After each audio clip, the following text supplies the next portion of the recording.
Everyone understands that they have an obligation to pay their fair share of taxes, but no one should have an obligation to pay more than their fair share of taxes. CFAR was created out of a sense of frustration. We saw inequities in the Texas property tax system. We decided to create a new platform, a grassroots effort to bring about, new and meaningful change to the tax system. Citizens for Appraisal Reform is a 501c3 nonprofit organization that's made up of taxpayers, property tax consultants, and attorneys.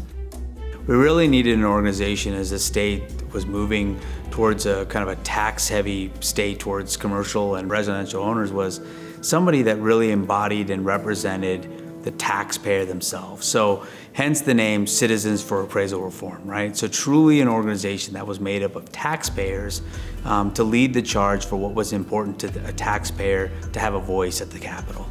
After we had the organization formed, we started drafting proposed legislation.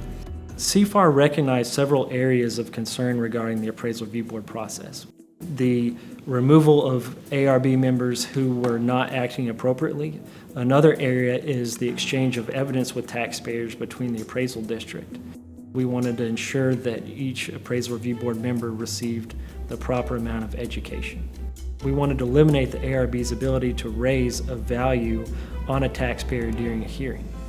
Increasing the ability of taxpayers to submit their thoughts on the Appraisal Review Board hearing and process to the comptroller. We increased the options and the ways that they could submit those surveys to the comptroller.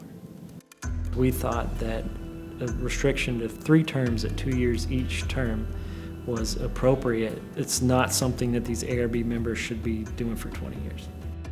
Then we had the opportunity to reach out to the Graydon Group to help guide us through the whole process. The person that gave Paul my name is another property tax lawyer who I had done some work for in prior sessions.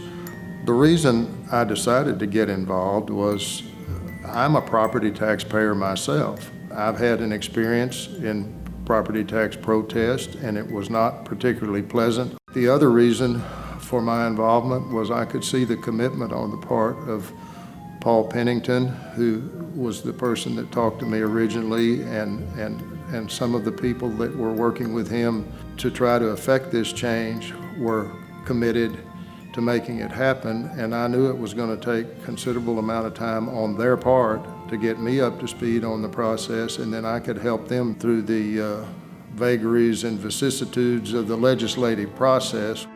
Galt Graydon was the one who introduced us to Senator Nelson, and she had agreed to sponsor the bill. So we worked with her staff in actually drafting the bill and putting it into legislative language. That is a whole story unto itself. With Senator Nelson, we created what would become Senate Bill 669. Senate Bill 669 was popular, very popular. It was also the last property tax bill available on the House side, and it was amended with some very controversial language. It was going to be tough sledding. A lot of amendments are added. I remember we were sitting in the balcony. They were voting on SB 669, had all these amendments, all the hearings had been done, and it gets voted out. And Dave Kaplan points to this board. We were watching the debate of the bill on final passage from the House, in the House chamber. And in the House, when they take a vote, they have a big voting board at the front of the chamber. And the possible colors are green, red, or white, for in favor, against, or present and not voting. And it was a very exciting moment to look at the board and see it turn bright green, not a lick of red or white. And it was a real exciting moment to see all the work that so many people had done on that bill finally passed. The Senate has 2 choices. They can move to concur in the House amendments, or they can move not to concur in the House amendments and request the appointment of a conference committee. So no conferees were appointed, and the bill was then destined to die. It was disappointing, I think, not just me, but a lot of legislators, staffers. For it to die like that and to be so popular was a very hard pill for us to swallow. So then we had to go back to our membership and explain to them what happened.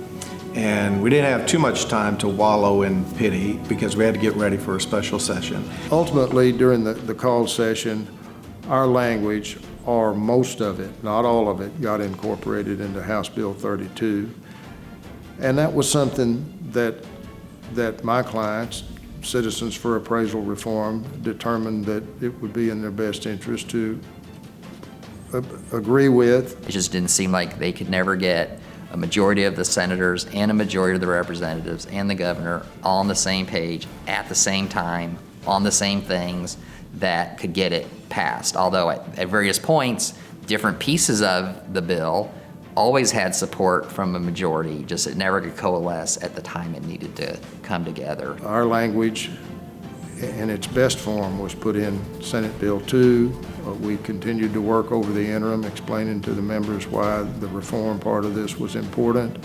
Those that wanted the relief side of it and the rollback rate knew that it needed to all be in one package. In my opinion, this is the most meaningful property tax legislation in 30 years, or since the inception of appraisal districts in the state of Texas. And this time it gets voted out of the House, and it goes to the Senate, and the Senate accepts it, and then it went on to the governor, and it became law. When someone else, another organization, had a positive bill that we thought would help taxpayers, we got behind it, we supported them publicly. And if we saw a bill coming out that might have a negative effect on taxpayers, well, we came out publicly and fought against that. When a bill of this magnitude, Senate Bill 2, which is 100 and some odd pages, 118 pages long, and has lots of features in it, passes, the next regular session of the legislature will see any number of proposed changes.